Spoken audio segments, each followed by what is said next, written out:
Hi,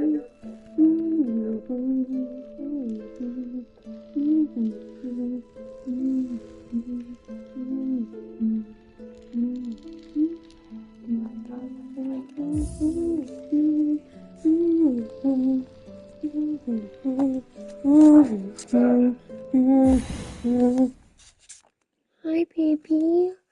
I'm just trying to give you pats. You don't have to be such a jerk about it, okay? Step 1. Mentally manipulate your dog.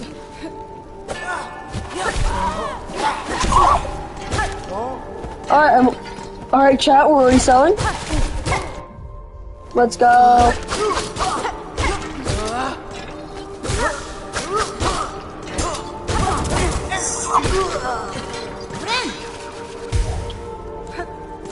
Oh my god. Oh god, no, the trajectory beast. Ah! Sparkling isn't working like I'm used to.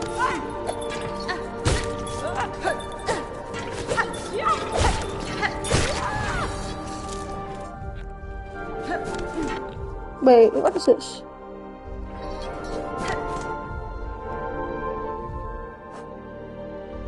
Oh wait, I don't have any map.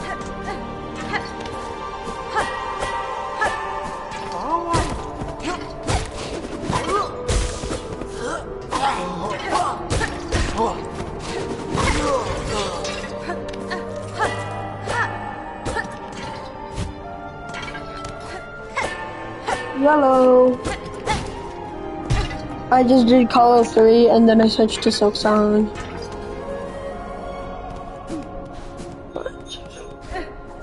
Oh, my little doggo.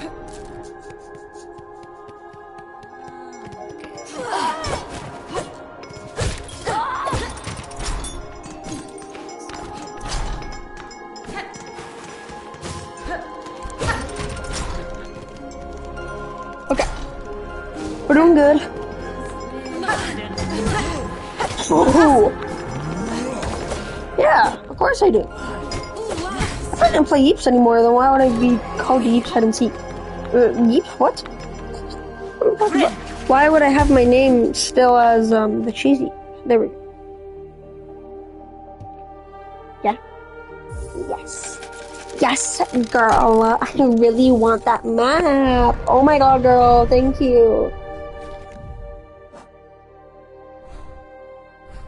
Yeah, so... Where are we at?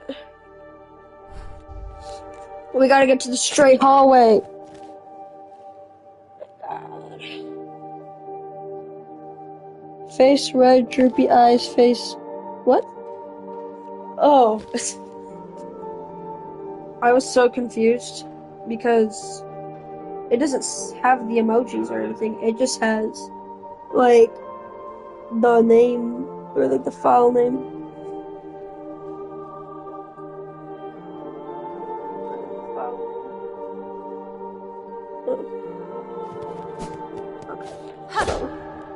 Down here, I think.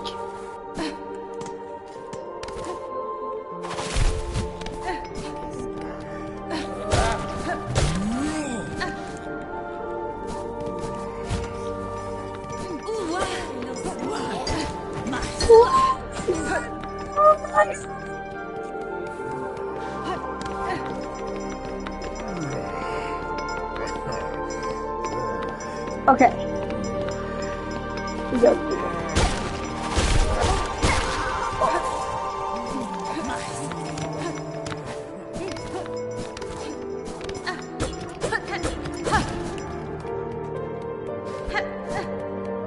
Wait, is it over here?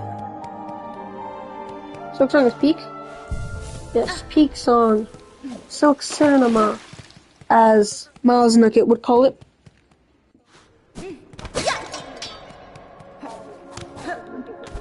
I'm listening to, like...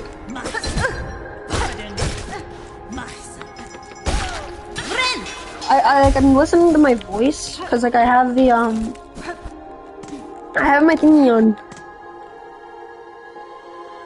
I have my stream on. Like... my stream on. Like, my stream on. Like, yeah.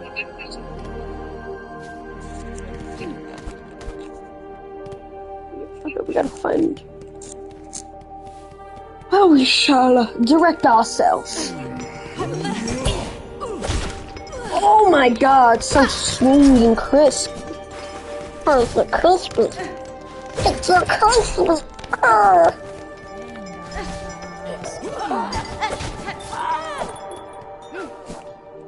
Bro, tell me why the movement is just so crispy. Like, I know I kind of sound crazy. Oh my god, please.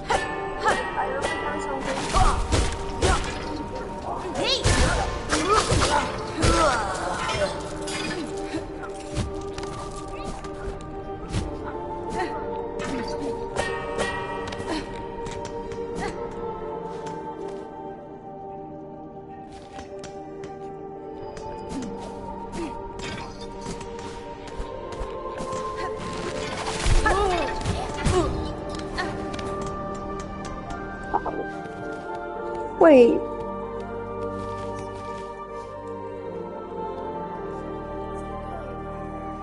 Wait, we're able to go up? The clockwork dancers that way? Oh! No!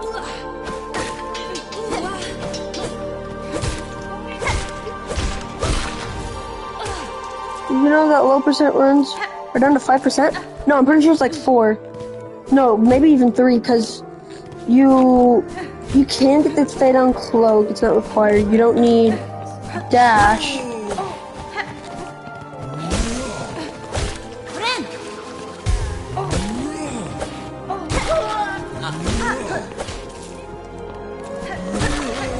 Full boxed. No, give me my... Okay, there we go. I got a little word there.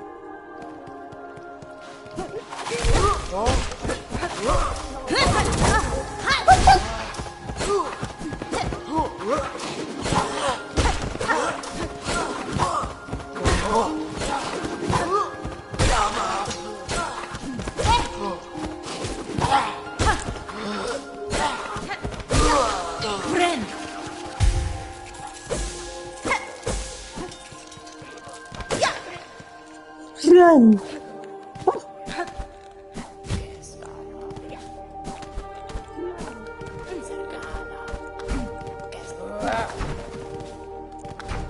I wish these were expanded upon more. Oh, well, I saw a thing where it's like, it's 4, and then they said that because they're like, oh, and you need the needle in, and then they had, yeah, you're on your, and then they said like, well, you don't need the needle, and she just, Courtney just pulls it out of thin air.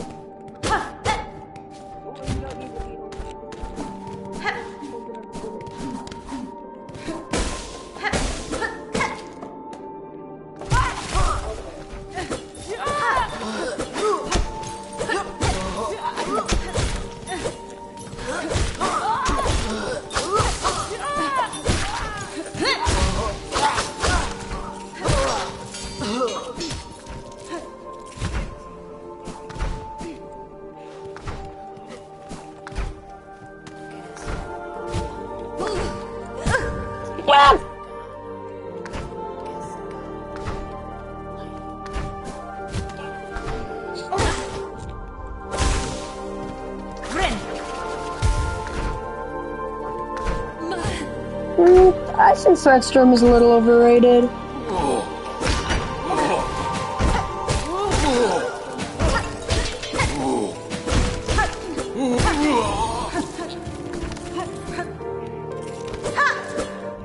Okay, so we're at the food area. Food area, if you go up from food area, but there's a lever down there. So we can't do that. But if I could...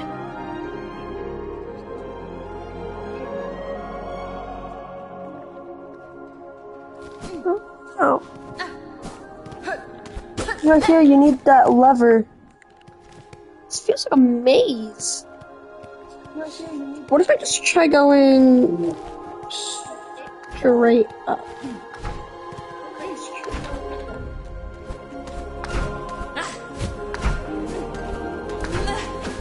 Oh wait, we gotta flee, we gotta save.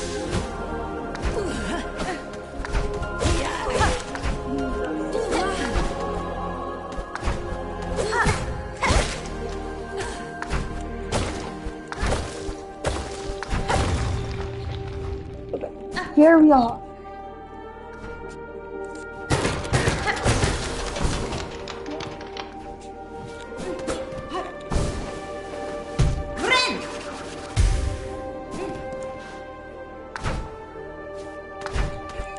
Like, I know where I am, but it's just been so long since I've... Like, it's been so long since I've, like, explored everything, like, Uncharted. Like, I haven't, like, I don't know what I'm saying.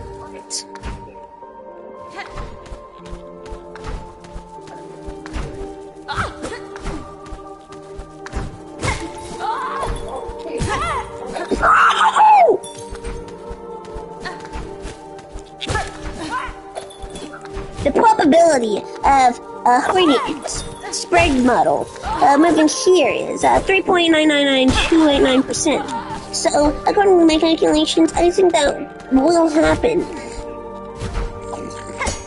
Like, that's how those guys are. Ooh, that was clickiest. Crispy, crispy.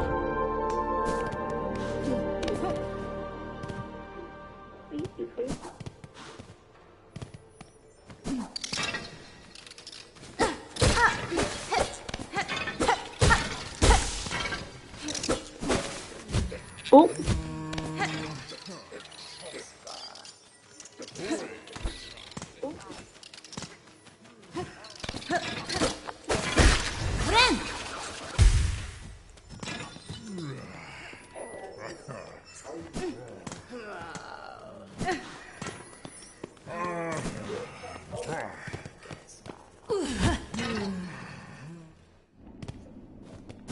Ah! Gonna open both of these levers.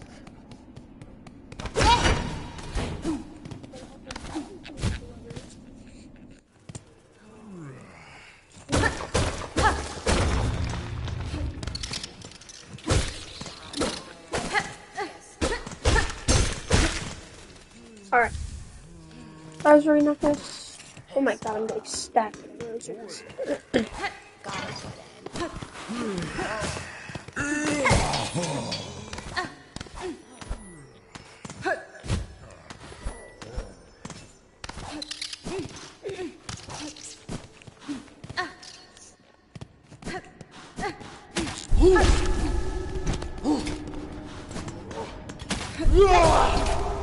Okay. We gotta try our best, alright guys? We're gonna try our best.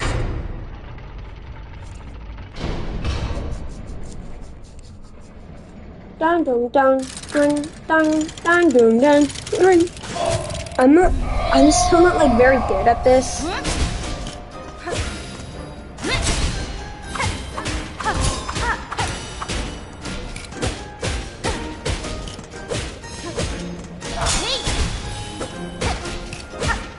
I'm playing very optimally right now.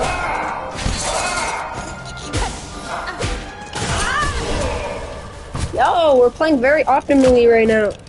Let's go. Shiggy, shiggy, shiggy, shiggy, shiggy, shiggy.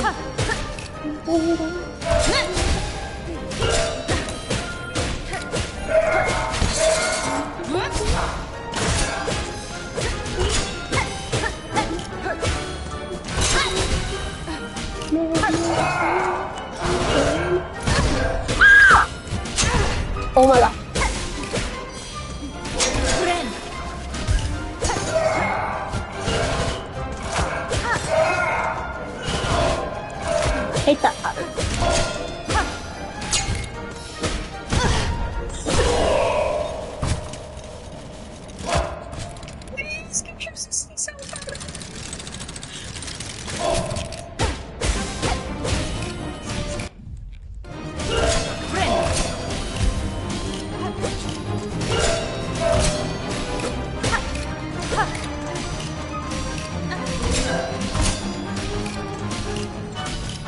Let me play Optimus!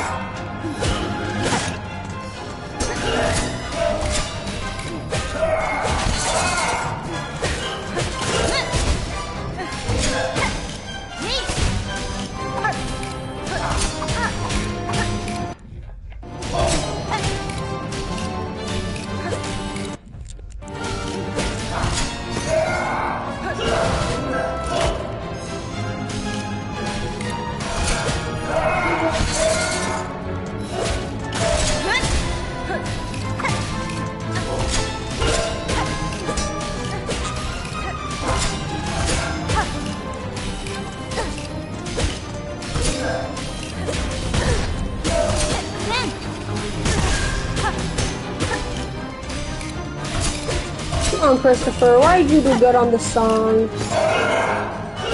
Come on, man, that's not very nice.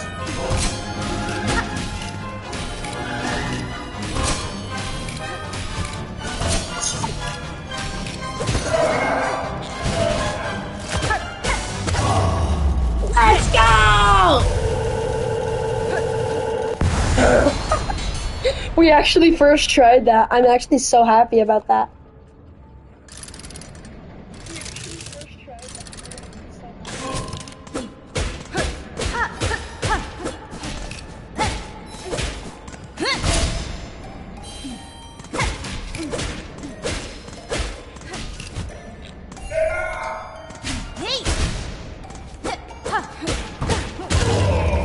Easy peasy, lemon squeezy.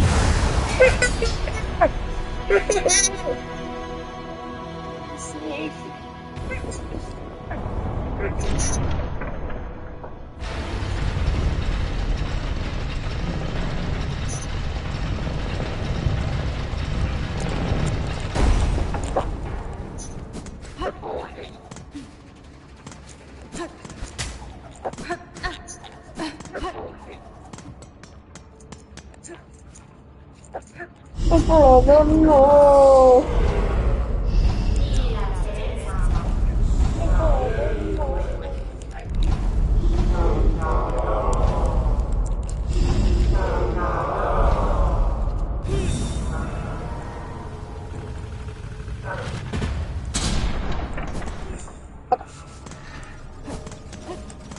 No, we got the area with some of the best music I've ever heard in games.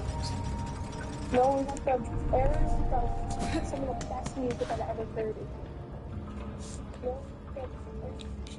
I don't really know if playing Silksong or like Hollow Knight kind of ruined my experience for like enjoying video games.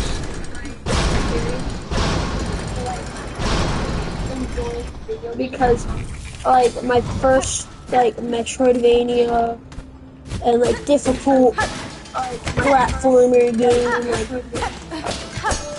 like difficult this platformer game. Or not this, but like you know, like Hollow Knight. Hollow Knight was my first Metroidvania platformer that you really had to like. Hollow Knight was my first Metroidvania platformer that you really had to like. Hollow Knight was my first Metroidvania. I don't have that much brain power. And so I don't have that much brain power. 112. Or I'm surprised I 112 the game. And so I don't have that much brain power. 112. Or I'm surprised I 112 the game. And so I don't have that much brain power.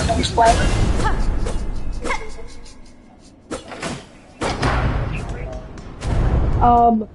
I think I messed up. Gafama, Sagrador. Hasbin? I accidentally made it echo a lot. Do, Zobo. I accidentally made it echo a lot. Do, Zobo. I accidentally made it echo a lot. Do, Zobo. I accidentally made it echo a lot. Zobo. I accidentally made it echo a lot. I accidentally made it echo a lot.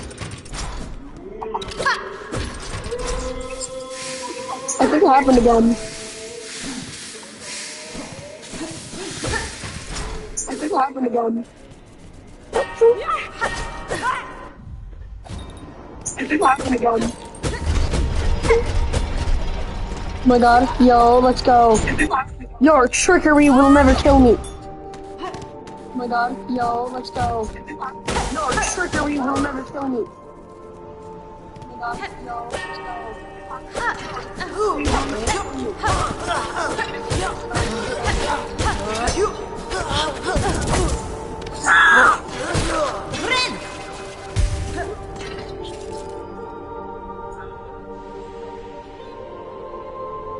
I got scared.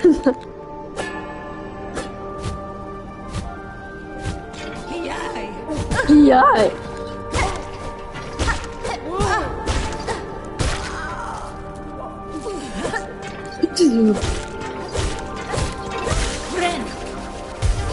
I have a question.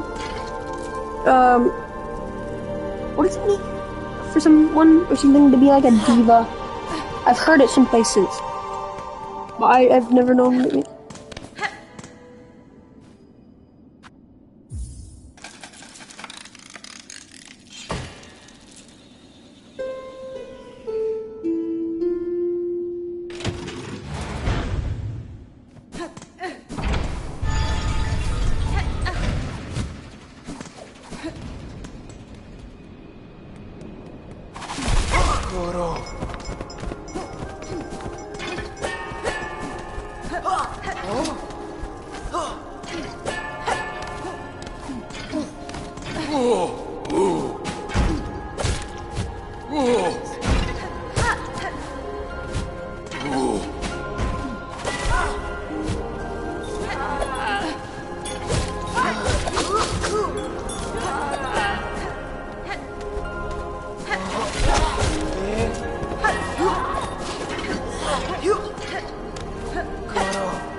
Alright.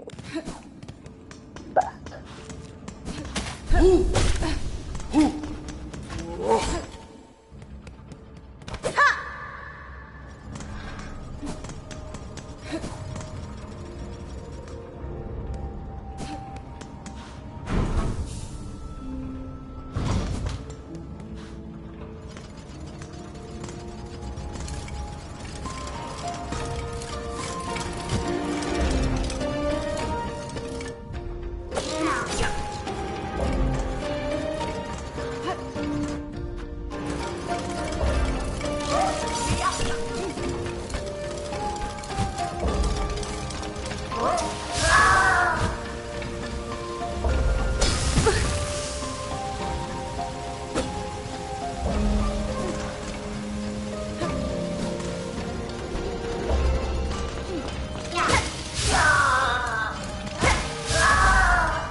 Back into a wall. I can't move.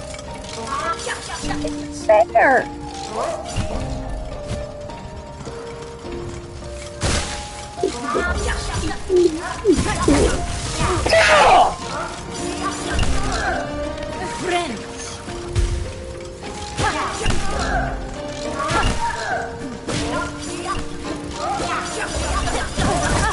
I swear.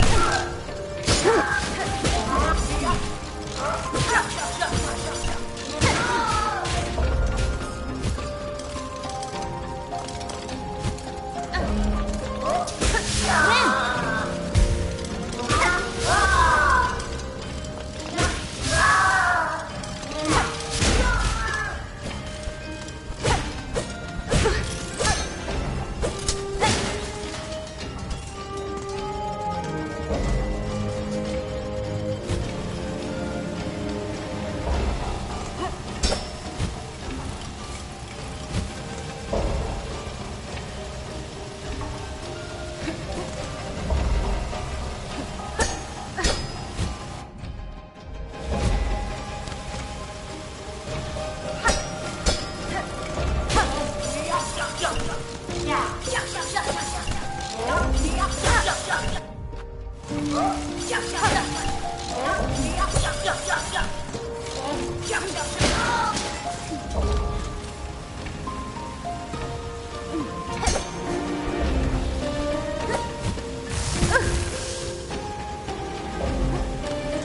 gonna make my trajectory slow.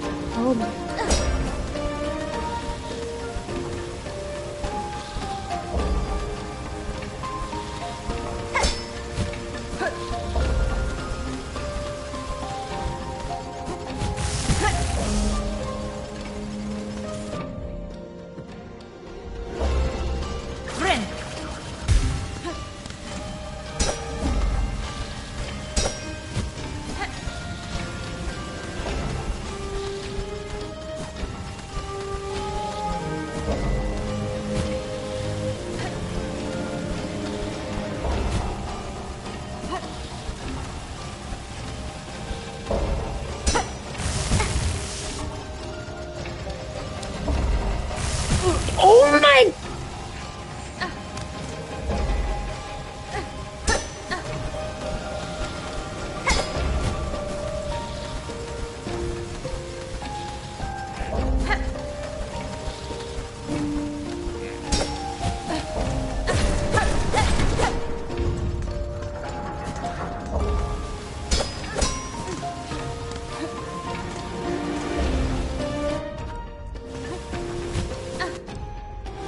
Oh my god, why does this keep pressing the inventory button?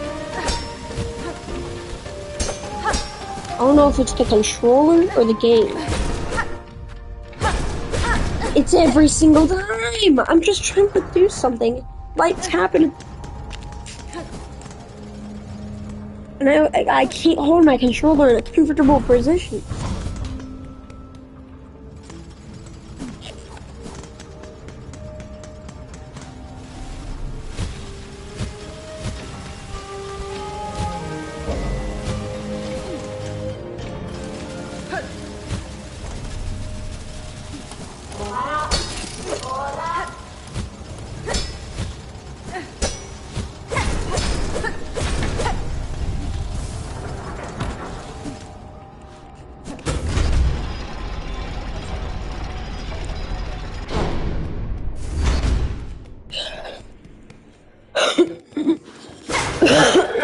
Let's do this arena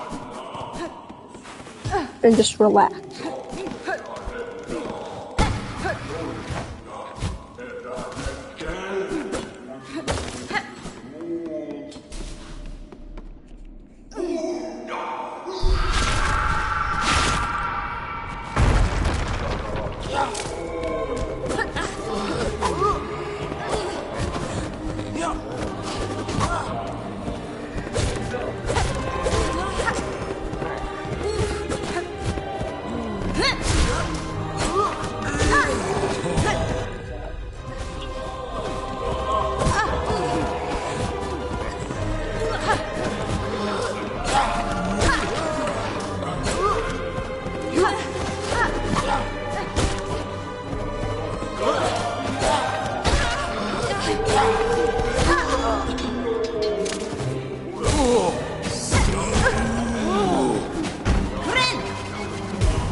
Interesting enemy. One way to make 1,000 enemies that makes you want to pull your teeth out.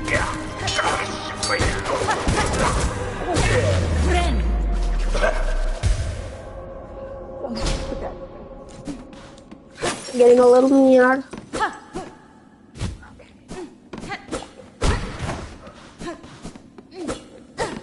Levi? No. Sorry, my dog is a little annoying.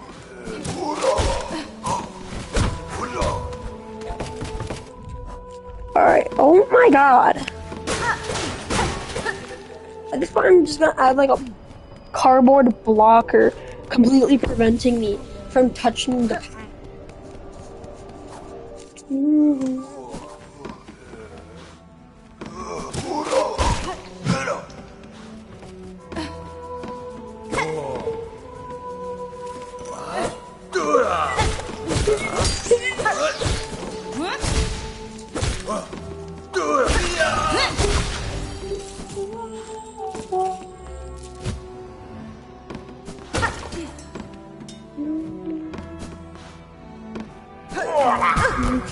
Oh.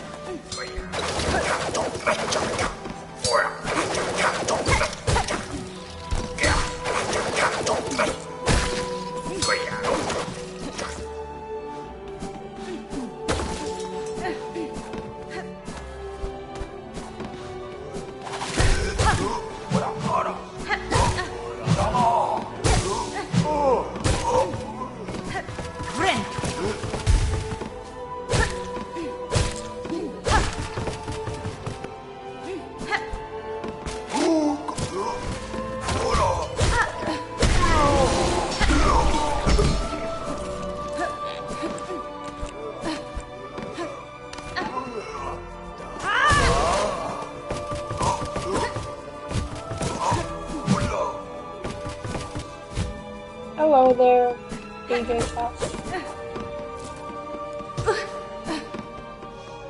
Do you like Among Us? I would say I hated it. It's been a while since I've like seen anything on Among Us. Levi! Levi! I meant to.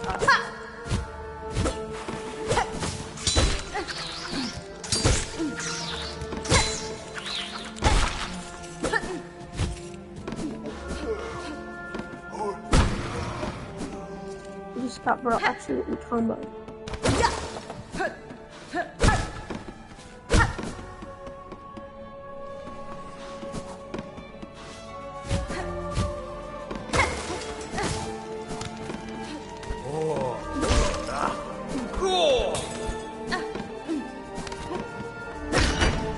Go open. No.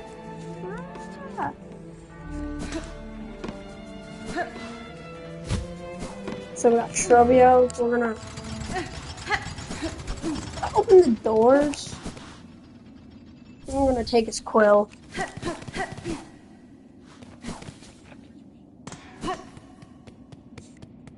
Shrubio!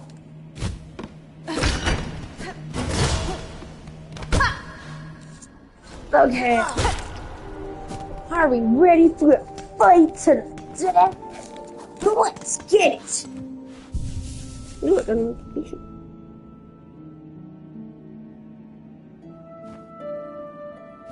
Yeah! My dog is getting so annoying. Okay,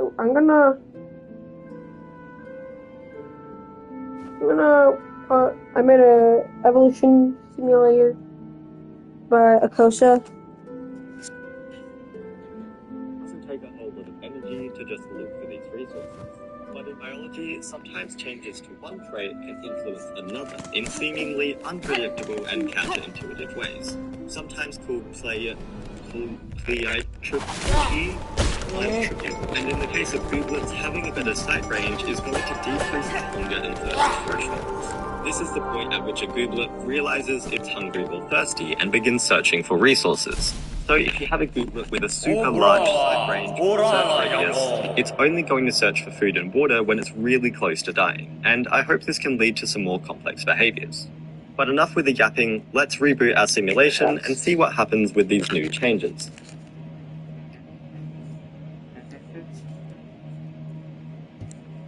By adding punishments to the simulation, I thought we wouldn't see much of an increase in any of the traits, because it simply wouldn't be as beneficial to the gooblet's survival.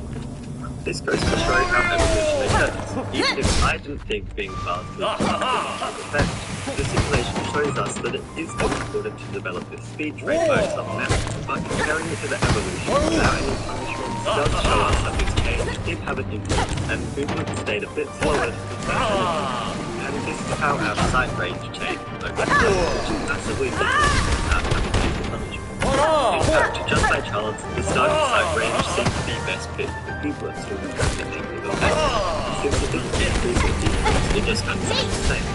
As we didn't involve conditions for having kids, this trait didn't change much either, but it's interesting to consider how the population numbers vary in wave-like patterns over time as the generation passed on. I don't quite understand why we suddenly got this strange divergence halfway through, but I just need to take a second to appreciate how it works. Even in basic construction, we get a series of interactions between organisms and the ones that they live in. This is a very crude example of how plots of animals are well. Now, I want to add a couple more changes into the simulation to make it a bit more realistic, because right now, humans just give birth to instead, they should develop over time, and when it's just a my God. it's going to be quite complicated. Their speed and sight are going to start quite low and only reach their maximum once they're fully mature. So now we have development time as another trait. Users with a higher development stat will grow faster. However, this also means that their hunger and thirst saturation bars will be less low, meaning that they'll have to go searching for food and water or something to stay alive. Another thing to consider is that we're assuming all gooblets when they're born are in the same stage of development fresh out of the factory. So I want to revoke this a bit too. When a male and female gooblet get funky with one another, the female will give birth after, say, 10 to 20 Stop it, dog! Stop it, dog! With a longer gestation period, produces gooblings after a longer time. But the gooblings will be better developed than adults. So now we get this thing. Should you have more frequent and less developed offspring, or less frequent and more developed offspring? I don't know what's going to happen, and I guess we just have to start the simulation to find out. This thing, it looks like an ordinary No, we Viking gotta. stick. This is from Rhino USA, and it's built for I really wish I had YouTube Premium. It appears that in this environment, gooblets really favor development time, meaning that they grow up faster but be slightly weaker when they're fully grown. Interestingly though, gestation period didn't seem to change that much, only decreasing slightly. So I suppose that this trait, alongside the number of kids, wasn't too influential in how the gooblets evolved. As normal, our speed and sight increased, except the speed was very smooth and linear, whereas the sight range is all over the place and more jittery than me after down 5 cups of coffee. And I'm really curious as to why this happens. I think it might be because when a gooblet is born, it inherits its parents' traits based on the percentage range. Because sight range is greater in the units used to measure it, there's greater variation in the values it can possibly take on when compared to move speed, which changes less. What's also interesting is that since evolution produces stronger gooblets that can survive better, we actually see a decrease in our total population. The competition for food and water gets so intense that fewer gooblets can survive as well. It's also cool to see how chaotic the population seems to be at the beginning, but it's still trending. We interrupt your scheduled programming with breaking news. We've just received intel of a cataclysmic event that has happened to us in the land of gooblets, conveniently separating them into 2 evenly numbered groups to see how they'll evolve differently. Both of these environments have the same resources and types of gooblets, but they're separated from one another and they can't cross over. So instead of traits, I'm interested in the colors that these gooblets converge to, because just by chance, the left side becomes more orange, whereas the right side becomes more blurple. And in a way, this kind of shows that we've created 2 different species, just by letting our simulation play out. Maybe this isn't species as such, because color doesn't really have an impact on survival or reproduction, but perhaps something similar could happen for move speed and sight range. As you'd expect, our other traits remain pretty consistent between the 2 groups, apart from gestation period for some reason. Don't know why that happened, but throughout all of our experiments, have we empirically proven Charles Darwin's theory of speciation? Probably not, but it's still pretty cool. I think we've got a pretty awesome sort of simulation so far, so I want to take a detour into the wonderful world of genetics and biochemistry. Obvious disclaimer here because this stuff is complicated and you should take everything I'm about to say with a grain of some metallic and non-metallic elements ionically bonded. That wasn't funny, was it? I'm not going to include that in the video. Okay, so we've all heard of DNA, and we may just think of it as our genetics, and although that's kind of correct, we need to look at the central dogma of molecular biology, which sadly does not have anything to do with dogs, but it's still pretty cool. This says that we have genetic information stored in DNA, then it's copied into RNA and turned into proteins, which is what gives us our physical characteristics. For example, one section of DNA can encode for chitinase, and the more of this protein that our bodies produce, the taller we become. Another section of DNA can control eye color, another for brain size, essentially a me maker for different traits, all controlled by our genetics. When we get down to the molecular level, DNA contains 4 chemical components, A, T, C, and G. These are laid out next to each other in a string and can take on essentially any combination. And these differences in DNA is what give people and gooblets different characteristics.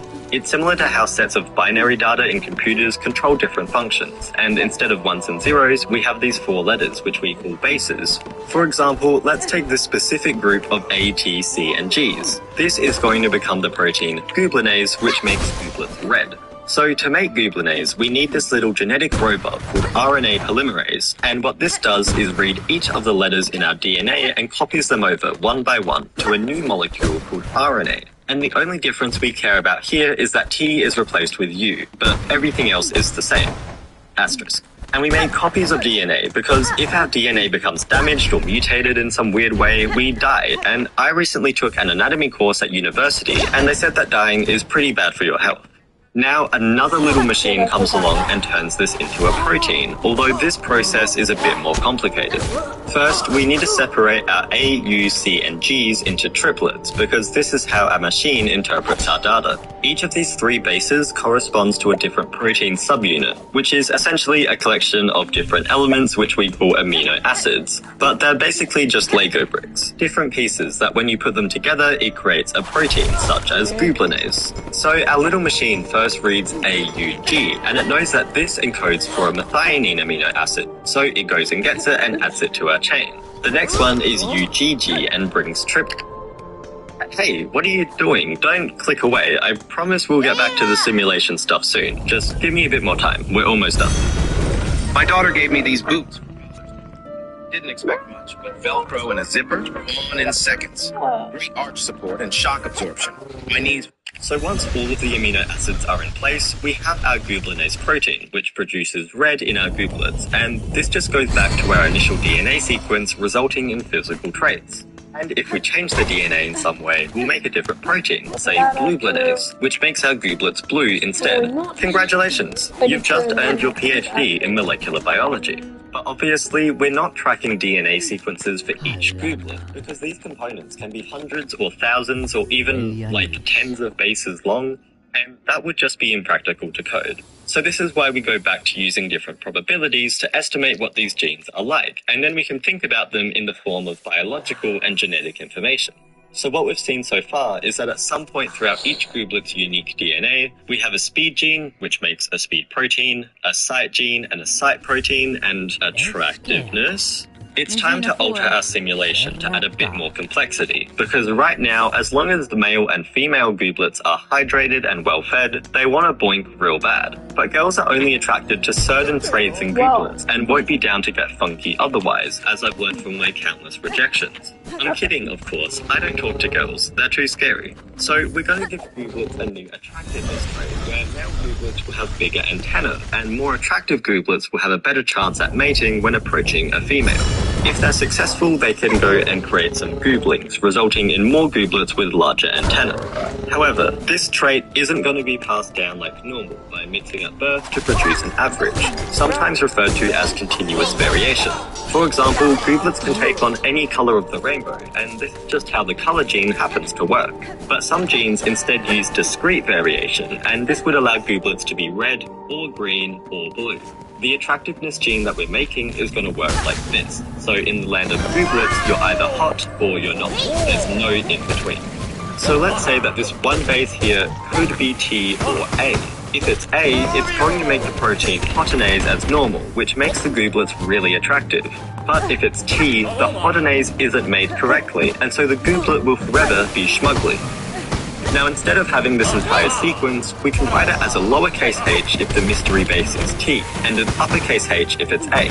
Oh my flip, it's the house logo. And without getting too complex, we essentially have two sets of almost identical DNA in our bodies. So we use two letters for each set. What we've done here is create a genotype, which is a way that we can explain the genetics of different gooblets. This means that if both our DNA sets are working optimally, we'll create lots and lots of hodinase and create a super attractive gooblet. But if neither is correct, our gooblets can't make hodinase, so it's unattractive. But what happens when we get something like this? Well, for some genes, they can either be dominant or submissive, dominant or recessive. In this case, our working DNA is considered dominant because if we have at least one of them, it makes hodinase and therefore attractive gooblets. So it doesn't matter if our genotype looks like this or like this. The gooblet will be at the same level of hotness when comparing against our other option, which has no dominance, only recessiveness. So let's take a look at an example. If we have two gooblets, each with the genotype uppercase H, lowercase h, what is the genotype of the goobling that they produce? Well, since these two are the same, the gooblet will also be that, right? Yeah, no, kind of. I mean, like, you're half right. If we recognize that we have 4 total units of distinct DNA in the parents and only 2 in the child, we see that only one set of DNA from each parent is chosen to pass on to its child, and this is completely at random. So although we could get this genotype, we could also get both dominant or both recessive. We can summarize all this information in a Punnett square, which you might have seen before. We basically match up the genotypes of the parents, and then we can match up the probability of the child's DNA based off of that.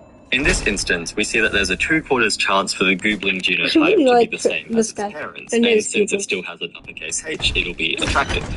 There's also a 25% chance for a capital H arrangement, and a 25% chance the other way too for an entirely recessive gene and therefore an ugly gooblet.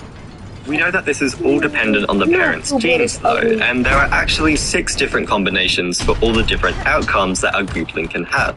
Half of them result in an 100% attractive gooblet. So let's add this to our simulation and see what effect this has.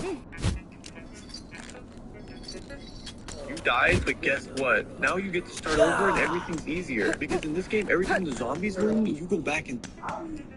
So when we run this, we can see how our genotypes change over time throughout our gooblet population. What I'm showing here is the proportion for only male gooblets, and we can see that the lowercase h goes down super quickly because it doesn't help in reproduction at all. And it actually makes it harder for these traits to be passed on because they have a higher chance of being rejected by female gooblets.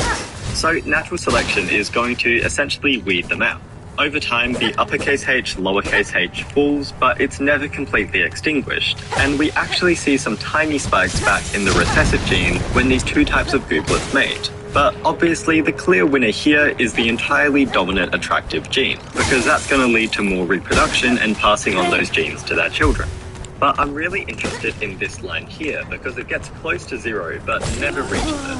If we waited forever, there's certainly a chance that the recessive gene, lowercase h, could be eliminated entirely, but this would still take many, many generations to occur, and this isn't realistically achievable for our little simulation, is what I thought before I ran a second experiment, and after a long time, the lowercase h gene was gone. So unless some super complex science things happen, we would only get attractive gooblets from here on out. But this is only realistically possible due to a small population. In reference to animals and plants across the entire planet, this elimination of a recessive gene is highly unlikely. Now, someone please correct me if I'm wrong, but I'm thinking that this project is pretty awesome sauce. So far, we've looked at evolution, natural selection, DNA, and genetics, but I've mentioned mutations a few times. So what are they? Well, mutations are essentially changes in DNA. Okay, well, there is more to it than that. Mutations happen all the time. Yellow capsicums and game dev YouTubers are great examples of this. We usually think of them as bad things, which sometimes they are, but they can also be... Take this which produces gooblinase and gives gooblets a red color. If this base gets hit with cosmic rays and changes to a C, we instead get greenblinase, making gooblets orange. This is a mutation. We've changed the letter in our genetic information, which changes the protein we get, which changes our organism. This happens because our little protein machine comes in to build the protein. And remember that each set of 3 letters encodes for a unique amino acid. So because we've had a mutation changing G to C, the machine doesn't get a tryptophan like it normally should, but instead gets a serine acid. And this is why our protein ends up affecting our googlets in different ways. And this sucks because tryptophan is canonically the best amino acid. I freaking love tryptophan. I guess you could say I'm a tryptophan. Huh, very funny. This is what we call a missense mutation, because we get a different amino acid and so we get a different protein. And just like before, if these mutated genes are in DNA, then they can carry on through generations, which is how we get genotypes in the first place. And this type of mutation could actually explain why our hydrogenase molecule from before didn't get created correctly. Now, this missense mutation that we've encountered changes the protein, but both proteins work just in different ways. What if the protein that we produce didn't get made at all? We started with our normal sequence and amino acids, but then we changed one base from a G to a C, which changed our protein. But if we changed it to an A, our machine doesn't have an amino acid for UAG, and it actually tells the machine to stop making the protein altogether. This is a nonsense mutation, which is a very silly name, and it doesn't produce gooblinase or greenblinase or blueblinase. We just don't get anything at all. So our gooblet doesn't develop any color. I've stuck so much science in this video, you don't even realize how freaking smart you're becoming. Going back to our binary metaphor from the start of the video, we can see that this set of 1s and 0s equals the letter L. But if we take this specific bit and flip it, our character is now a backslash, which is not an L. So if a compiler came along to try and run this mutated code, it's just not going to work. Some mutations just aren't as detrimental. Alright, They game. can get this sequence, Let's which get encodes it. for an uppercase Y, and turning this 0 into a 1 changes our character to a lowercase y. So even if the compiler doesn't understand this, at least we can look at it and it still makes sense. So even if there's a really small chance for a googlet to mutate from cosmic rays, this trait can be passed down to googlets and start a whole new species, especially if that mutation happens to be helpful for survival. That's another entire Darwinian conversation for this video. Before we return to our simulation and add some new species, it's time to dispel some science myths. DNA determines everything about you. This is false because, as we've seen in our simulations, changes in the environment can actually impact how you grow and live, and on a larger scale also social influences, like how we can interact with other members of our species. Also, there's a variety of hazards out there. For example, pianos are not part of my DNA, but they can certainly affect me if they are. Only the strongest This creatures guy's not with the survive. piano. Well, on the face of it, yes. But if we take someone super buff and strong and, you know, me, obviously Alright, guys, I gotta go to the bathroom real quick. physical advantage.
Alright, guys, we are So the back. social interactions we have can be especially powerful in evolutionary pathways. I highly recommend Primer's video on altruism, and as you could probably guess, I am a big fan, and my video here is kind of a homage to the entire channel, along with a bunch of others that I love.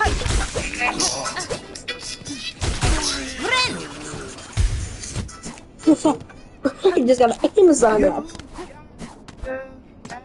If you misplace your card, slide to the right and the card's locked. Lock the chase. But going back to our main simulation, I hate how happy these gooblets are. They're surviving for generations and generations, and this is just unacceptable. So let's introduce a predator into the environment. This is a wombo, and it only needs one thing to survive: gooblets. And water. Everything that the gooblet gobblers do is just go around looking for gooblets to gobble. And if they don't eat enough of them, or if they end up eating all the gooblets, they'll die out as a species. And in a few simulations, this is what happened pretty early on. The wombos just went around and ate every gooblet, and since they didn't have any other source of food, they died from a vitamin G deficiency. By increasing the initial number of gooblets, there was actually enough of them that the wombos couldn't eat them all before they started to reproduce.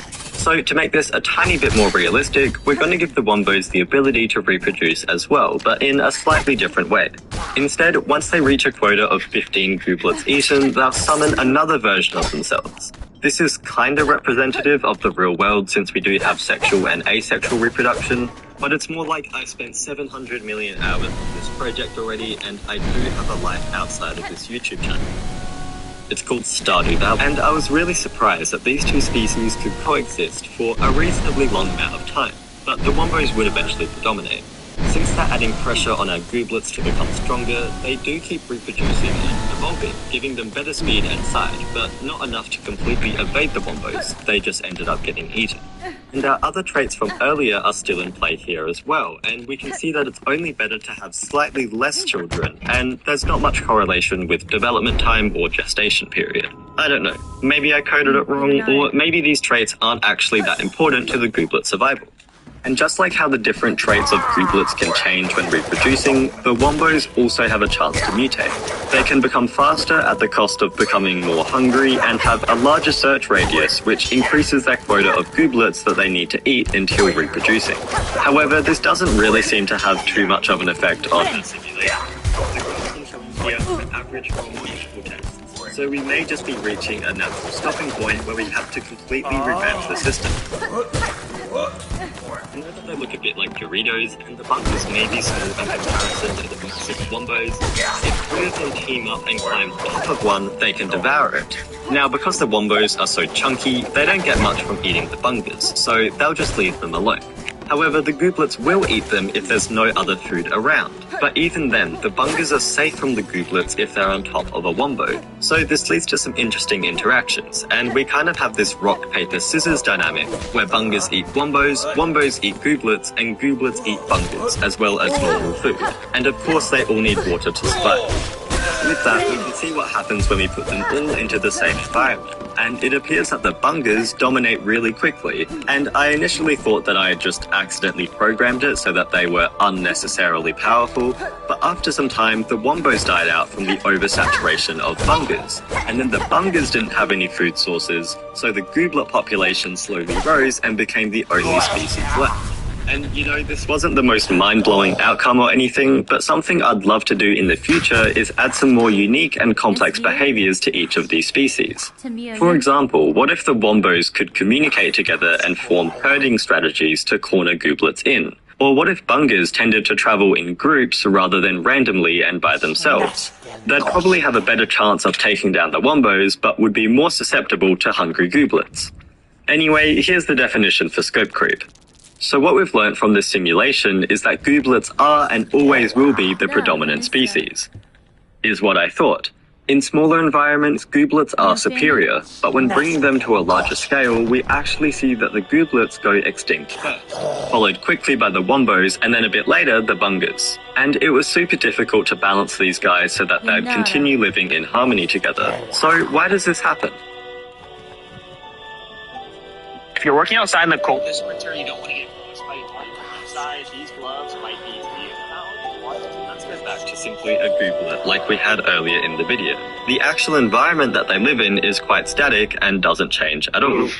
Breaking news. It's raining. Yeah. So let's introduce a very basic weather system. It can either be sunny like it has been all this time, or it can start raining.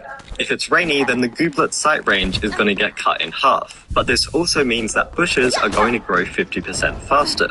So, with spending far too long on these particle effects, I let the gooblets live for a while in normal sunny weather, and as you'd expect, the population grew in size over time. But the gooblets actually started to thrive when it began to rain.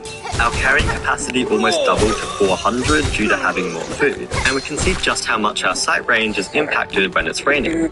But it still evolved like before, and even surpassed the original value when it was sunny. I suppose with more gooblets, we can evolve our traits faster, but the rain also affected how much the gooblet population valued how quickly an individual grows up, which is the development time stat for it. I'm not quite sure why we got this change, because the other life stats didn't change at all, so maybe something else was at play here. I don't know, I'm not a rainologist. Just for fun, if we increase the food growth rate from 50% to 500% when it's raining, we do see a difference in our number of gooblets, where we have a maximum of about 100 more. But it does seem to be a lot more unstable, which is kind of strange. And there literally isn't any difference in how sight range evolved, which I think makes sense because it's the bush's growth rate that's changing, not the actual gooblets themselves. Interestingly, we didn't get the change in development time like before with the upgraded food growth when it started raining, but they did end up at the same spot in the end, which is a bit weird but should be right. I also experimented with different regions of temperature in the world to add a bit more complexity to the environment. The gooblets get more hungry and thirsty the further into the hotter area they go, but there's a higher food growth rate in this area, so it could possibly sustain more gooblets. In the cold region, they become a lot slower and have worse vision, but they'd be slightly less hungry. And this did lead to some interesting discoveries, because although gooblets technically don't have the skill to reason and rationalize and think, the entire population tends to gravitate towards the center where they have a better chance of survival. In this very funky looking graph, we can see that the average distribution of gooblets over time generally stays near the center, but we started with an average X position in the middle. So to make sure there wasn't any silly business going on, I started the simulation again with all the gooblets in the hot region, and sure enough, they eventually migrated back into the center. And just to make sure this is right, we get a similar result if we start in the cold area as well. And so the middle ground was quite literally the middle ground for the best chance of living and reproducing. Look at me with my scientific rigor. Although the gooblets seem to prefer the hotter region just slightly more. So maybe the cold is tough for the gooblets before they begin to evolve their speed and sight. Or maybe the gooblets actually don't have any brain cells because they prefer summer weather for some hecking elusive reason. I am very glad it's winter over here in Australia. Okay, editor Ikosa here. I wrote that line months ago when it was winter, but this project just grew so much and it took so long to edit that it is actually summer now and it is so hot. Someone please help me. These new temperature-based environments also made development time a critical trait for the gooblets, and this tracks pretty well given that newborn children don't survive very well in extreme conditions. Here's a comparison for development time with and without the different regions of temperature, and we can make sense of this as baby gooblings need to grow up quickly to develop their speed and sight if they want to have a good chance of survival. So development time inadvertently becomes pretty important. However, there was significantly less gooblets overall when we included temperature in our simulation. And I'm guessing this is just because both regions had negative effects, which made it harder for gooblets to survive. And yeah, I don't know why this section of the graph is so wibbly-wobbly, but I do know how much we love 2020. So another aspect I played around with was the spreading of disease. Basically, a gooblet will be infected with, say, tuberculosis, and every couple of seconds it'll sneeze, spreading particles in a nearby range. Then any other healthy gooblets who happen to be in this area have a chance of getting infected themselves, and I use this equation to increase the likelihood of getting sick the closer they are to the original sick gooblet. Then, after some time, they'll get better and remain immune. And I didn't spend too long working on this system, but it was cool to see this play out and have the disease spread over the world. We can see how this occurs in a graph too, which shows the funky-looking dip at first before reaching a stable equilibrium, where the percentage of infected gooblets didn't really move too much, and it did take a couple of attempts, but just by chance, the disease did go away by itself, leaving just healthy and immune gooblets behind, which was pretty interesting to see. It might be cool to look at different diseases that can jump between species, or contaminated food sources, or even genetic makeups which influence how the disease affects the gooblets. But above all, I would love to experiment with neural networks, especially as a neuroscience student. So maybe expect something like that from me way in the future. But for now, we've built a thriving, dynamic, and exciting ecosystem with 3 different species and a really interesting set of interactions. If I were to become a gooblet myself, I know that I would be a very happy, silly little guy. So that's the video. I don't really know how to end this, but I had tons of fun. Oh my god! I really hope you enjoyed it. How do I put like this, man? How am I so good at this game? Like, seriously, like, I'm just way too good at this game. I'm way too good for my own good, bro. Like, why am I so good? Holy crap. I'm so good at this game. Like, oh my god, I'm like, so good at this game, bro.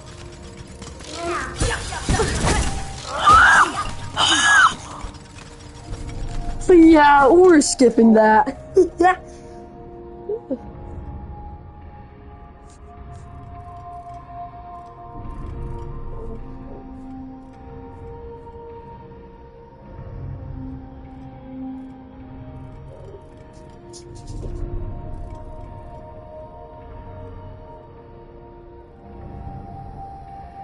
We're gonna watch I Made Billions Torturing Eggs by I'm Cade.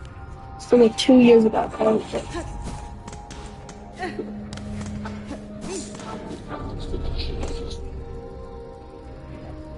So all I have is my fancy. Actually.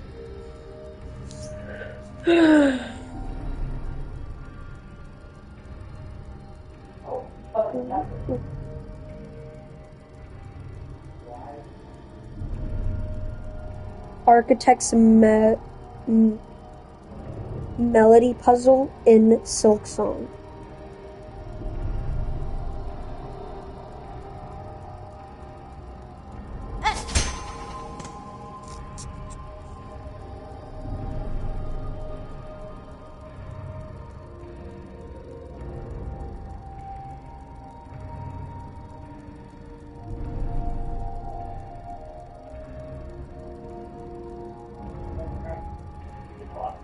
Dude, I remember there being like a...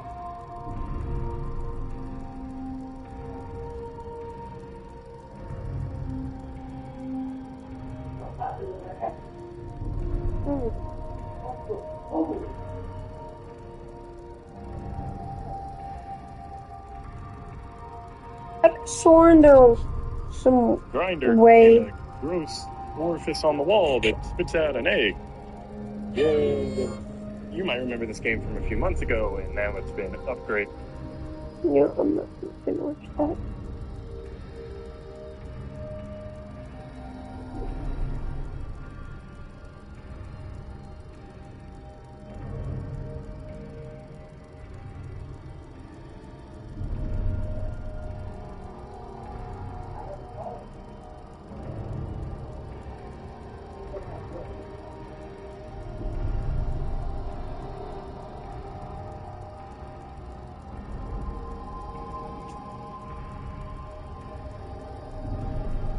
Okay, I'm gonna watch Future Canoe.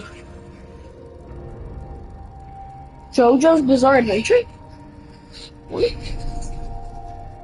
this channel, Future Canoe, we believe that everybody makes mistakes. Everybody has those days. When you're having one of those days, there's nothing more effective than a jar of Nutella to lift you out of that downward spiral. Unfortunately, I've said it before that I think Nutella's overrated, just like Drake, but the truth is, I'm overrated. They're not. So today I've scoured across the dark brown depth of the internet and found some of the most viral Nutella recipes for us to try. Let's get started.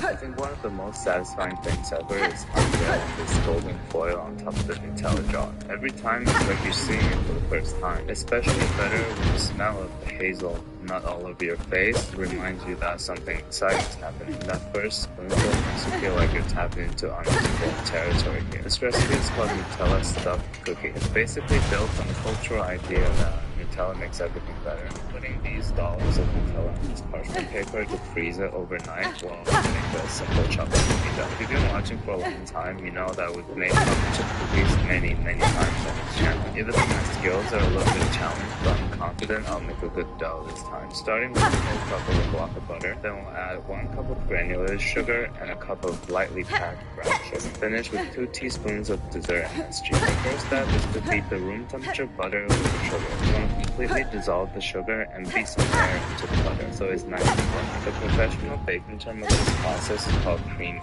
I'm not kidding, guys. It looks like it's gonna take a while, so I'll go cream by myself on the couch.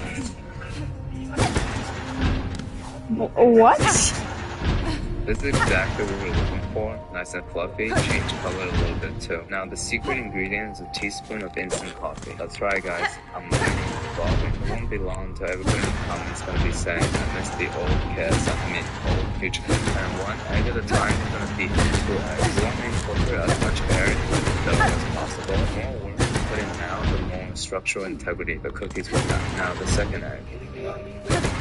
As usual, after the wet ingredients, time for the white ingredients. 3 cups of flour, a teaspoon of baking soda, a key bump of baking powder, and a teaspoon of salt. Fold everything in till it's smooth like this. Last but not least, we gotta mix in a cup of chocolate chips. You might ask, we're putting so much Nutella in here, why are we adding chocolate chips? Well, personally, I refuse to recognize a cookie unless it's got chocolate chips on the outside. But just like my sister's approach to finding a boyfriend, I only care about what's on the outside. I'm gonna cover it and chill it for a few hours so that it holds its shape. Now, at the end of the day, the Nutella's frozen and the cookie dough is chilling like the villain. Now it's just gonna piece of cookie dough and button it to a wrap. So I'm making the wrap pretty thick because I don't want any spilling situations in the oven. My cookies started leaking everywhere. Imagine what you guys gonna say in the comments, but I know it's not sanitary. You guys know that usually I like things on wrapped. I'm also open to trying new things as long as it's evolving. I can tell as I'm getting more confident, the cookies are getting thinner. Now we have shaped all the cookies evenly. It's finally time to wrap it up and freeze it 1 more time, just to make sure the Nutella doesn't explode and the cookies stay tall. With all this waiting around, I think I'm out with Zoe with a 50-hour chocolate chip cookie recipe. We're gonna put one back in the freezer for my roommate later and bake 4 of them in a 420-degree oven. After about 18 minutes in the oven, they're surprisingly looking very put together, just like me right now. I just changed because I need to go to the dermatologist. As you guys remember from the YouTube short, we had a little donut accident. Not a good kind. You guys see? What is that? Time to get out. I'm gonna try to figure out how to treat this oil burn on my face without any scar. I don't have a girlfriend yet. I need my face to look good. Plus, the cookies are too soft right now, so I'll be right back. Alright guys, good news and bad news. Good one, I'm not gonna have any scars. Yeah, the bad news is it's gonna take at least 2 months to completely heal. Well, I'm way too grateful for the former to care about the latter. I do have a first bake coming up. If it goes well, I'll let you know. If it goes horribly wrong, I'll definitely let you know. So let's check out this cross section.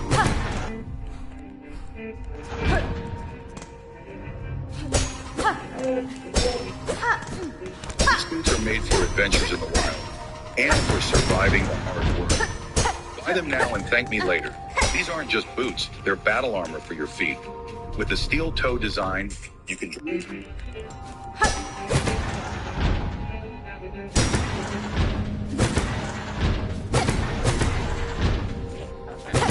After all this waiting, let's give it a taste and rate 1 to 10.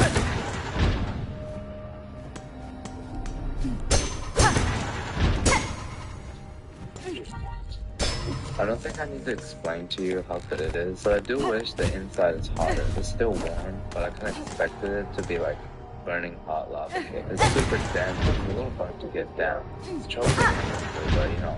So overall, an amazing and simple recipe. I think it's the best cookie we've made so far. Confirms the belief that Nutella makes everything better. 9 out of 10. We spent quite a while on this cookie and it's a little more complicated than I expected. So let's get to the simpler one. These truffles are so easy, I don't even need to show you. Watch.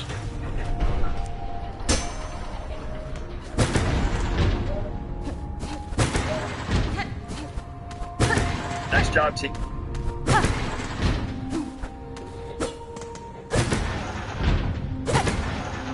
See what I'm saying? All that's left to do is roll them into balls and dip them in melted chocolate. Don't use Nutella here though, because it's not going to set properly. Just in case you forgot, I still forbid any comment on my ability to make the ball. Afterwards, put the Oreo on top and put it in the fridge for at least 4 hours. Now they're completely hardened and sticking to the plate. Why is there a little bit of cream on top? As always, we gotta perform the cross-section inspection. I see there's a small piece of Oreo that didn't get touched by the food monster. But overall, I think it's looking pretty appetizing, honestly. So let's give it a taste and rate it 1 to 10. I don't think I've ever tasted anything that's sweeter than this. Most of Oreos mixed with Nutella, covered with another layer of chocolate. You should make this all the time. Be here for a long time, not a long time. 7 out of 10. There's 2 ingredients to play, but waffle. Let's check it out.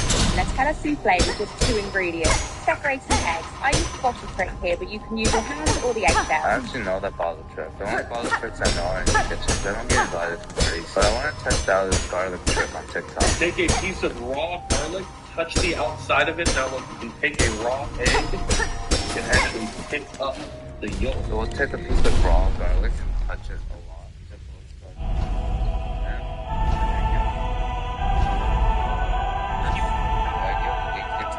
Which means we're not going to be able to souffle it. So starting over, I'm just going to do the eggshell thing. I would beat the egg whites on the couch like usual, but I'm a little tired right now, so I'll use my...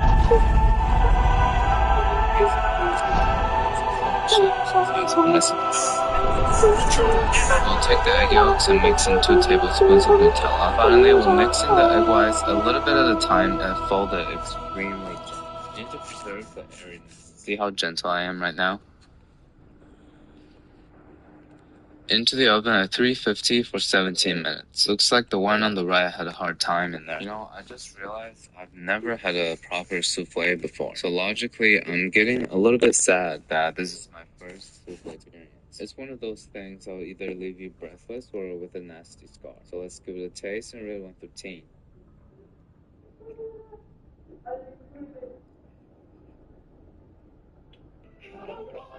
It kind of reminds me of that Bengali pudding we made a few weeks ago. It tastes actually worse than the microwave cake, which is pretty hard to do. The waffle usually gives really good recipes, so Oh, that's why I said I don't want to live. Okay. Dude, I'm gonna die. And you took away all of my silk. No, I don't do this anymore. Occasionally, you want to scrub the sides a little bit to get it all off. Now into the freezer until it frozen. So I guess my version of the Nutella ice cream. There's no churning, so it's a little bit on the hard side. But let's give it a taste and rate it 1 to 10. The flavor is pretty good, not too sweet, and the hazelnut aroma comes out. I just love any experience with it. But the texture is not really good. It's too hard, which is a problem I've never had. So 7 out of 10. It is the easiest way to minimize waste. The cookies have butter in an obvious way, but these pastry sheets have enough butter to make you slide down the hall. I'm too much of a peasant to ski in Switzerland, but I can catch the same thrills with these pastry sheets on a downhill in Central Park, if you know what I mean. Spreading Nutella is one of the most satisfying things, because it looks good on anything.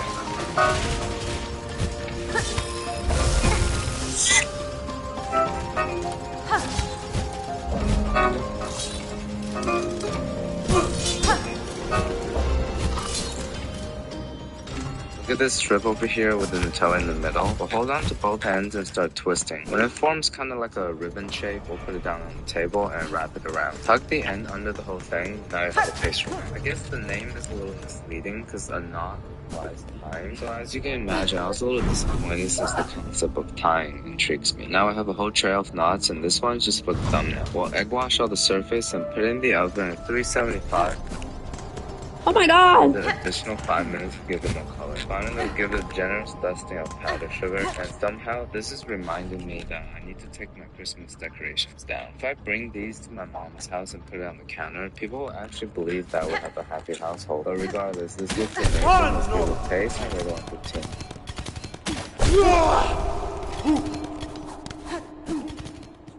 10. Hey, Jack! No, It's definitely one of the best desserts I've ever made on this Forget it, channel. because I said, quote-unquote, Giat in the big 25. And we've only used 2 ingredients, pastry sheets and Nutella. Both are made by me, so it's guaranteed to be good. And look at this massive one. Should I make this like thumbnail or the cookie? I guess we'll see soon. But I guess since it's a Nutella pastry knot, we can call it a Nutella. Sorry. What is? Government plus care, whole body deal is under protection for your darker side, for your wizard's stuff. Restless everywhere, for your sidekicks, for your under tentacles, and the rest of your netherworlds. Government plus care, whole body deal. Managed to be everywhere.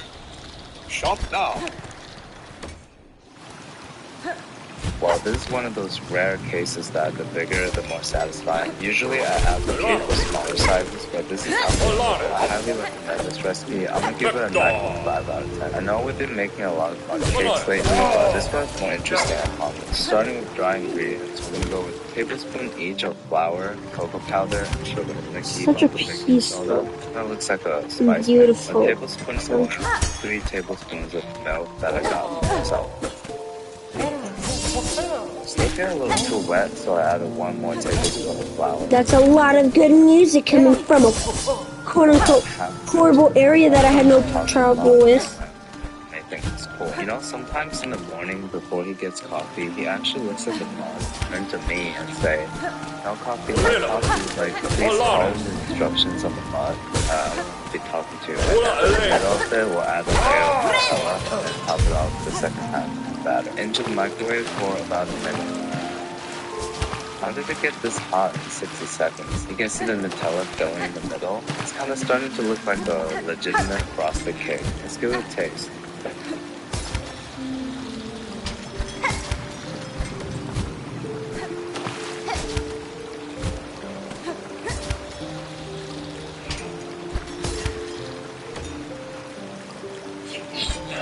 So as you can tell, I no longer have the access to feel the skin inside of my mouth. But it's actually arguably, Yep, we're just gonna dive. Disappointing mug cake we've ever made so far. Kind of tastes like a crumbly brownie, which is good because brownie tastes great in all forms. This is simple and delicious enough to be a solid 8 out of 10 midnight snack. Anyways, that'll be it for this episode. I know these are not exactly the healthiest recipes, but you gotta treat yourself once in a while. But I do realize that we literally have food on this channel, so I'll keep an eye out. Alright, thank you.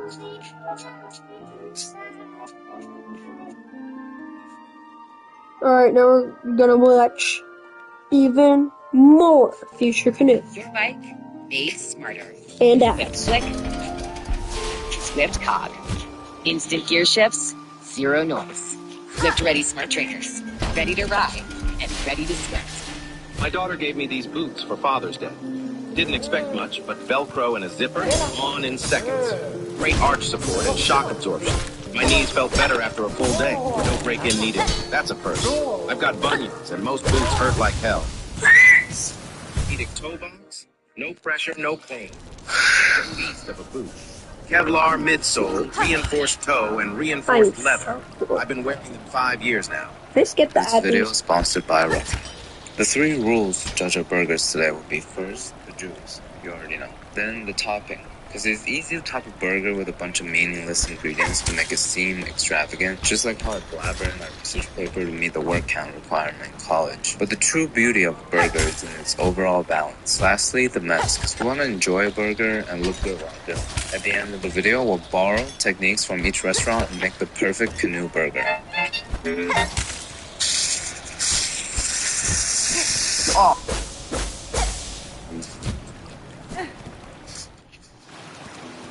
Like all good things, Gotham Burgers started as a pop-up. The dynamic between the owner of the pop-up space and the restaurant must be the food equivalent of a friends with benefit relationship. Nobody wants to commit, both parties want to benefit off another, and they can exit this whenever they get bored. Originally, they were just a private tasting group of friends. Now they acquire the space and turn their concept into a full restaurant. I smell near the city trust funds behind the curtains. What? Above Gotham Burger, there's like the dentist, the office called Oral, just spitting out rainbow. It's kind of interesting. If we go across the street, you can go there to cover up your tax evasions and a rapid divorce.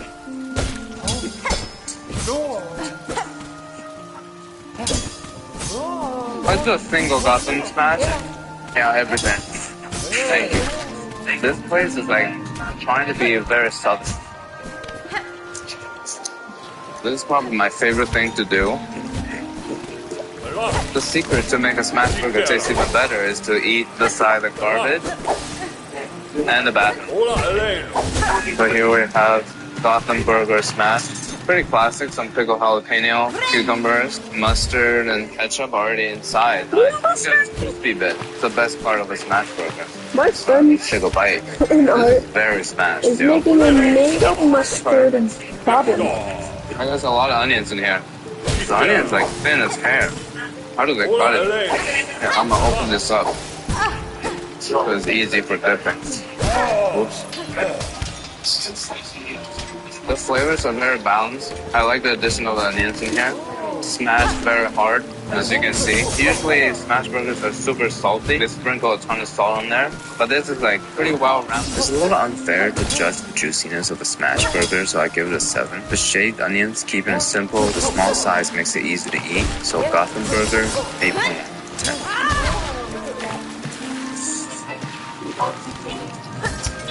So Yeah, I feel like this is what McDonald's used to look like in the 60s. This place has a lot of hype in New York. The founder, George Mott's mission is to celebrate America's most iconic regional burger style. I really like the design of the 60s diner vibe. You see, you got the bottles and stuff. And I just used the bathroom, guys.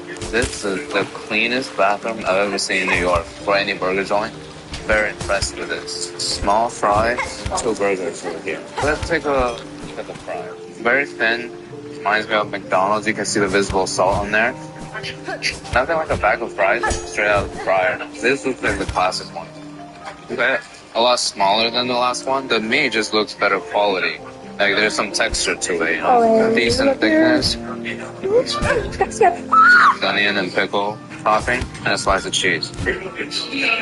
I really appreciate the soft potato bun. It is not toasted with butter or anything, which makes it lighter. It works with the burger better. There's only mustard in here. Great flavor profile, like light and simple.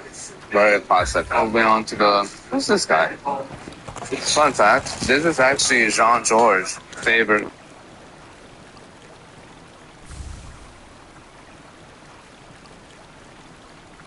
And that would be the only topping, I guess.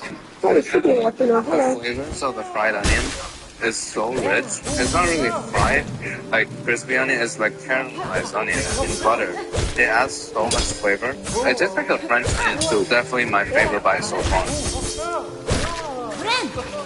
My biggest pet peeve is when you share fries with people and they like drizzle ketchup all over. Like, bro, sometimes I don't feel like eating ketchup, you know. And that's the guy on the burger wrapper, I just realized, with the beard and everything. Something about this place makes me feel comfortable. The excellence goes beyond. Might be a little overwhelming, and I totally understand.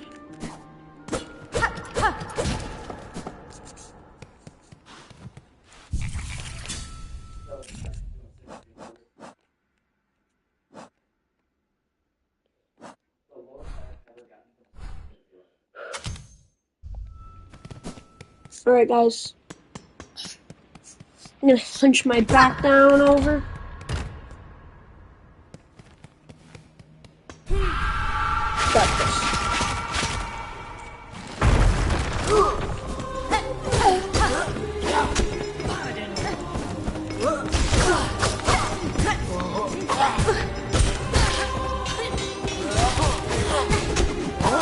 I'm gonna die.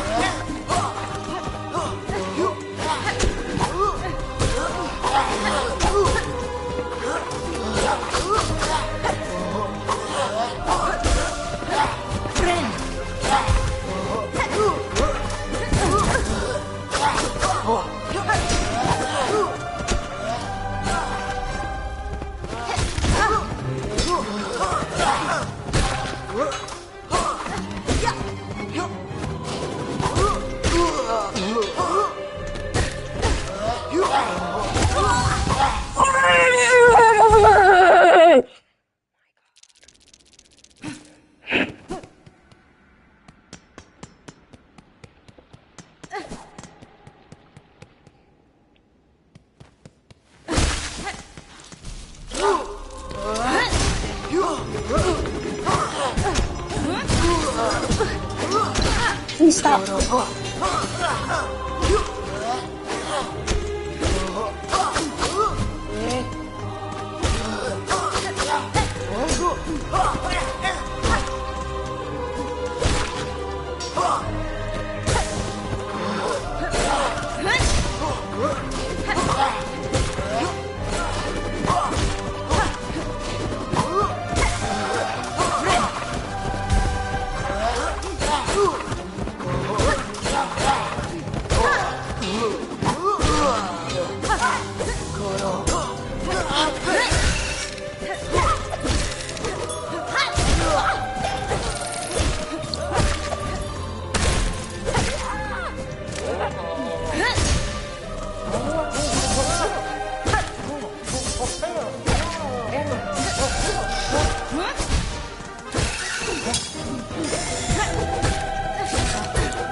Get out, get out!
Let's go! Second try!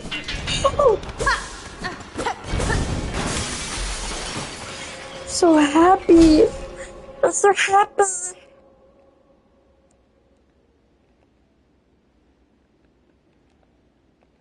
My heart is pounding out of my chest.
Right?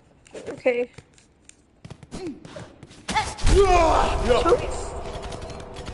Like, if you think otherwise, please tell me, but I kind of feel like I should try for speedrunning.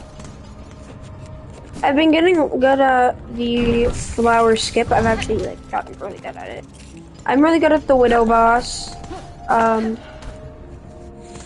don't die that much. I don't know. What do you guys think? I shouldn't. Then please tell me. Because, you know, I don't really know if I want to.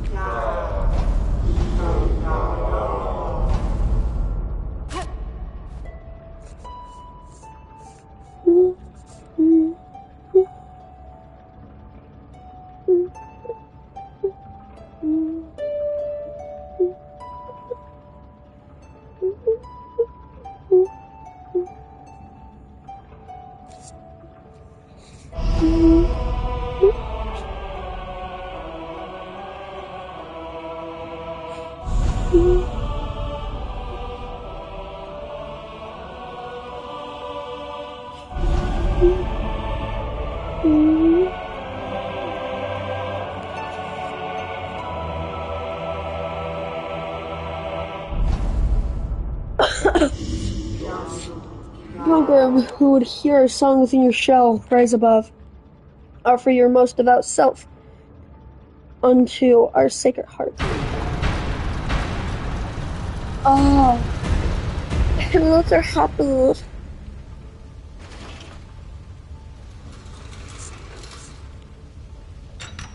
Dun, dun, dun, dun.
My nerves are still like, ugh.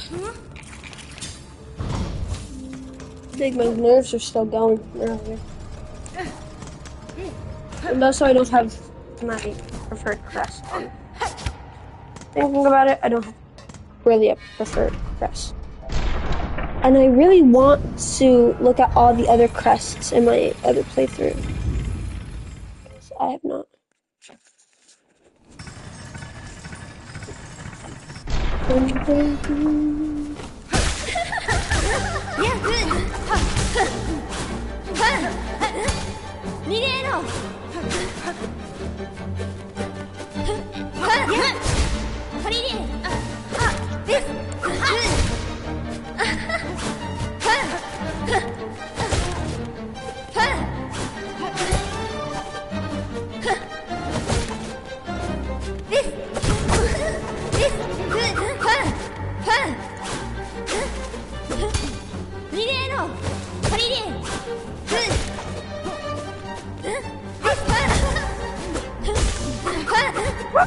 There's water! There's water!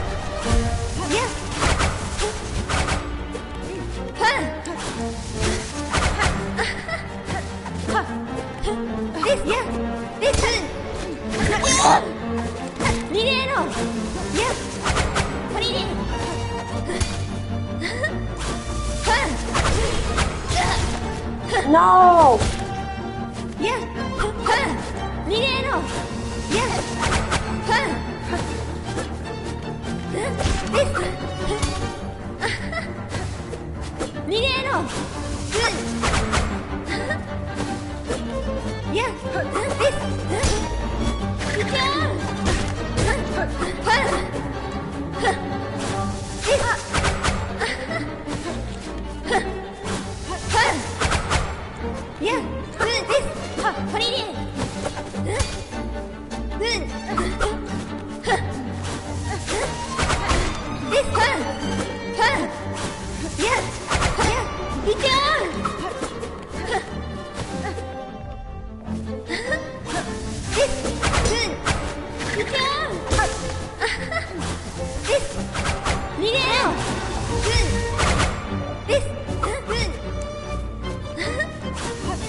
I don't really like this.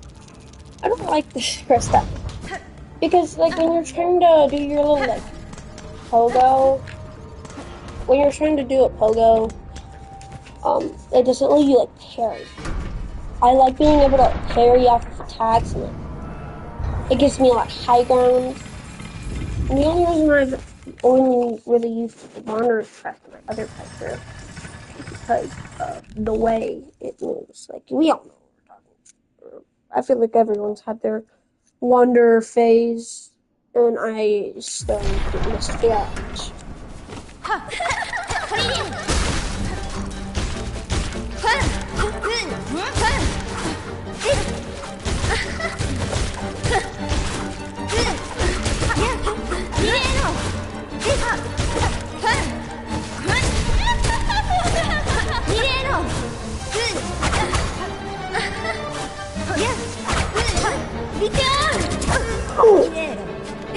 Push that.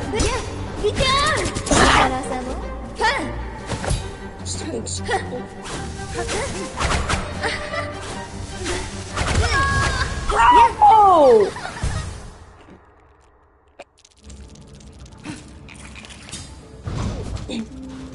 It's making me angry. I think going for that aggressive style is a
I'm so choppy with my skits right now.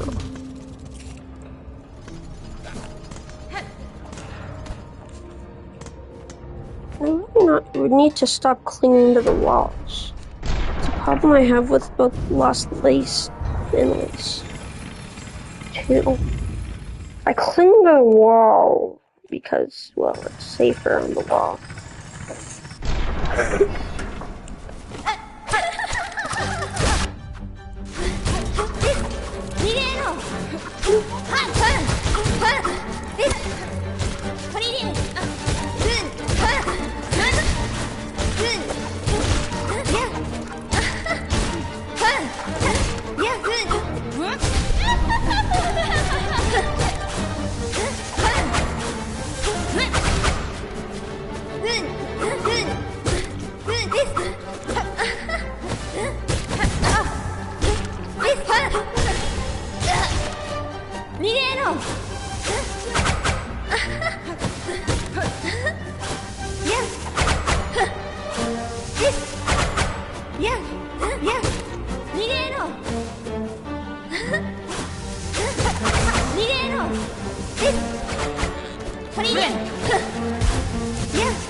Wow. So unoptimal.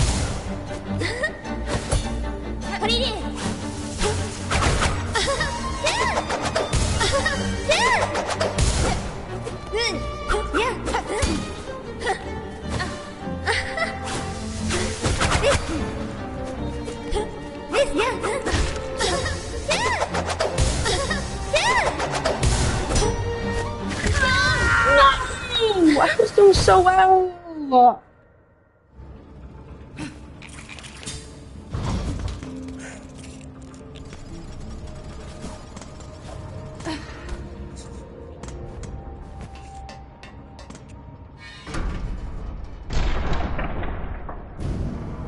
I'm so choppy right now.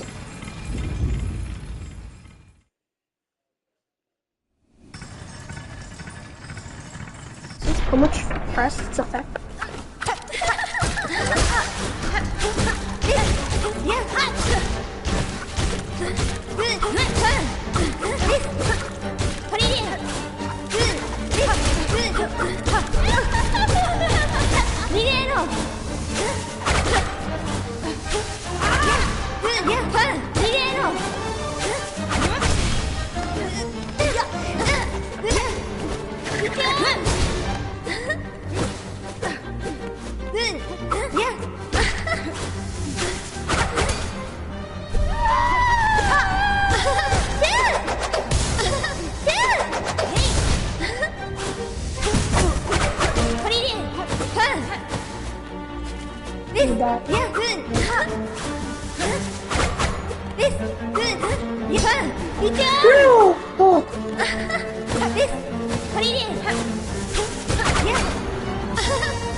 Please, just die.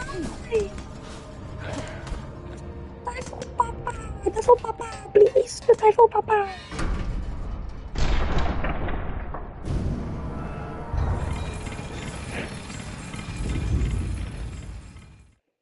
You heard me. Die. Up.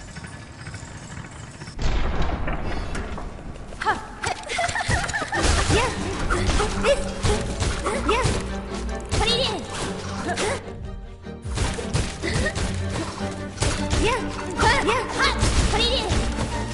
Oh my. Yeah.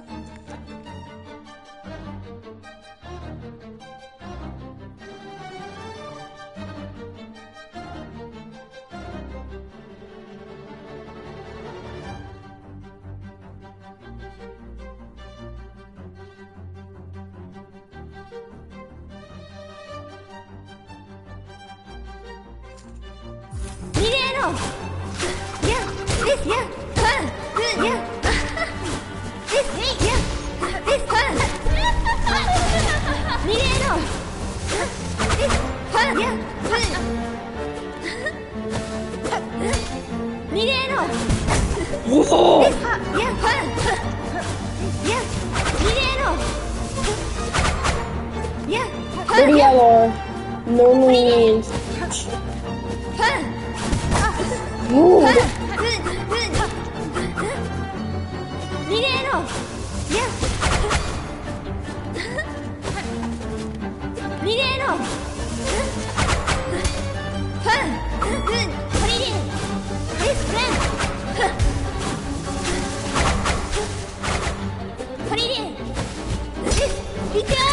rude.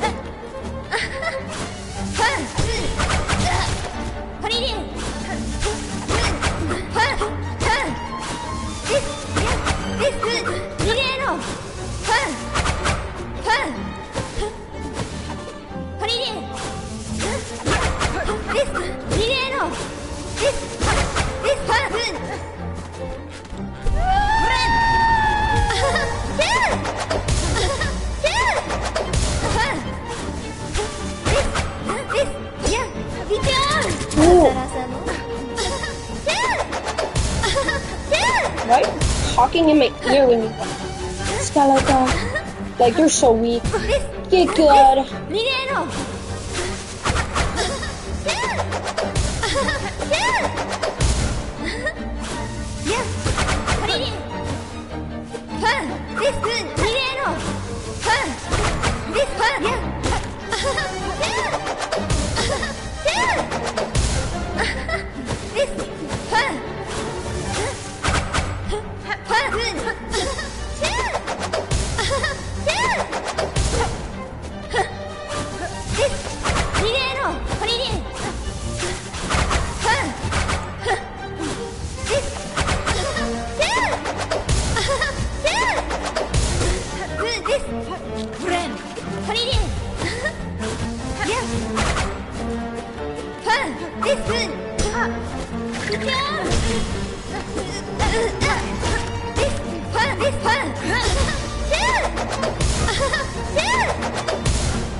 Oh, no, that's what.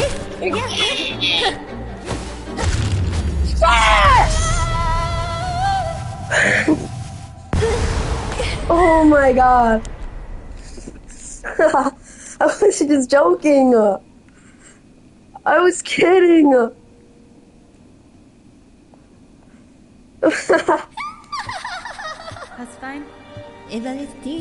Oh, I'm so happy.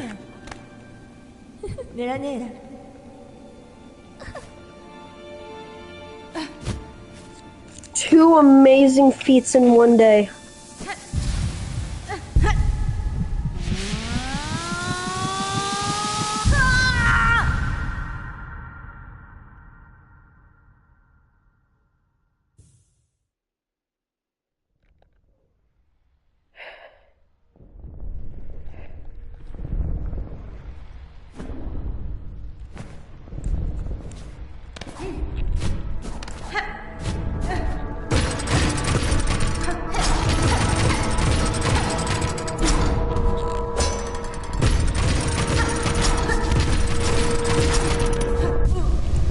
Alright guys, just gonna have to do it for the stream. I have been streaming for 2 hours.